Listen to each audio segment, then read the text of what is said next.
আছে। প্রিয় নবী সাল্লাল্লাহু আলাইহি সাল্লাম যে দিন রেখে গেছেন, এখানে মুসলমান কোণঠাসা থাকবে এটাই স্বাভাবিক। আমার কথা কি ছিল সেখান থেকে যে অনেক বন্ধু বলে কেন মুসলমানরা এত মায়ের খাচ্ছে যদি ইসলাম সত্য হয়। হ্যাঁ, ইসলাম সত্য যে তার প্রমাণই এটা যে মুসলমানরা মায়ের খাবে।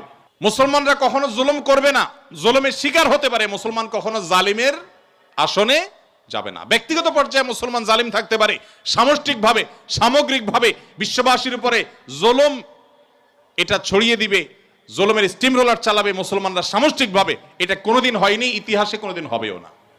অতএব যারা মনোবেদনা আছেন, কষ্টে আছেন, বিপদে আছেন, ভেঙে পড়েন যে এত বিপদ কেন, তারা নিজেদেরকে অনেক সময় মনে করেন যে আমি অপরাধী। না, এটা বরং সান্ত্বনার ব্যাপার।